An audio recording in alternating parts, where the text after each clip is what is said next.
Natatakot ako kasi sa akin naman iba eh. Yung isa lang, pagkatapos ngayon nung Biyernes, nalaman ko rin na positive yung isa rin. Tapos pati yung matris ko, sila hindi puro tag-iisa lang yata, ako 3. Kamatakot kasi may mga kasama kami. Marami nang katanggal. Meron pa kami isang kasama, no? Pumunta sa kanyang atay, sa bone at saka sa lungs.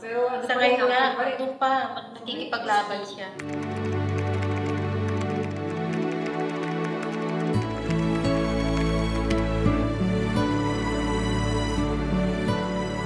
Nalungkot ako dahil matatanggal na yung sa conference. Na hindi ko matanggap na mawawala yung isang part na talaga nagkulang yung aking pagkababae sinabi niya. Oo, sa pagkababae kulang na kasi wala na yung isang breast eh. Parang nalungkot talaga ako nung nabalita na tatanggalin ko yung breast ko. Sama po, dalaga pa po ako. Sabi ko, makakapag-asawa pa kaya ako dito. Titingin kasi sa lagi yung kalungkot ka na ako, umiiyak ako yung ganito ko na.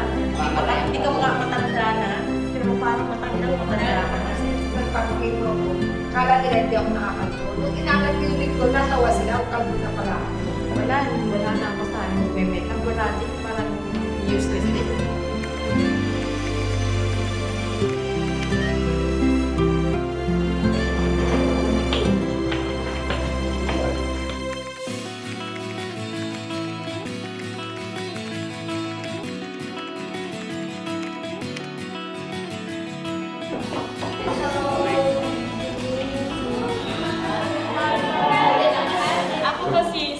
At kasama ko ngayon ang mga celebrity makeup artists na si Nina Ricci at Lourdes Ramos.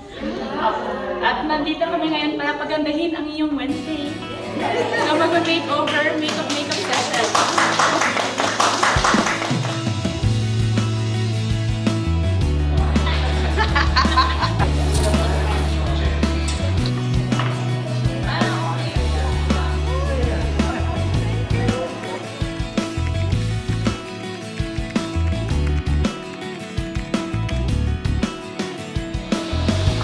Dapat beauty pa rin na.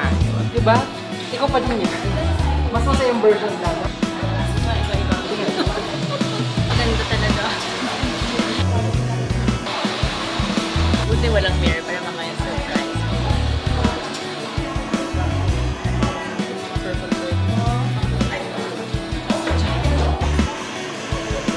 Gumanda kami. Ganda po! Ay, pati naman. Ganda na kami. Wow! Thank you po. Ako? Model! Kita mo ba? Wow! See? Masaya na hindi ko ba speechless. Salamat, ma'am. Salamat, welcome.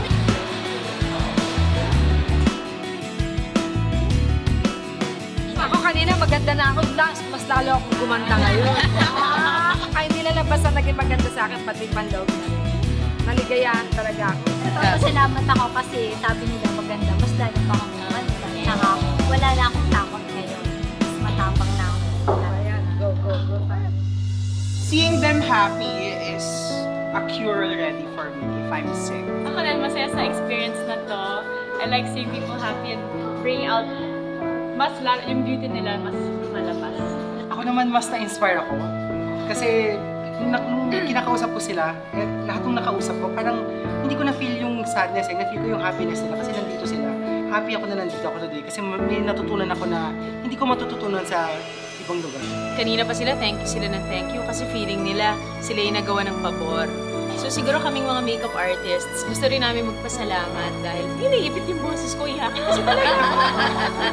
Hindi, gusto namin magpasalamat kasi dahil sa inyo, marami kaming natutunan at na-inspire kami. Sobrang tuwa ako, sobrang happy. Nagkaroon pa ako ng confidence dahil marami akong friends na nakilala. And then, ibig sabihin nun, think positive kahit na may sakit, go pa rin habang nabubuhay.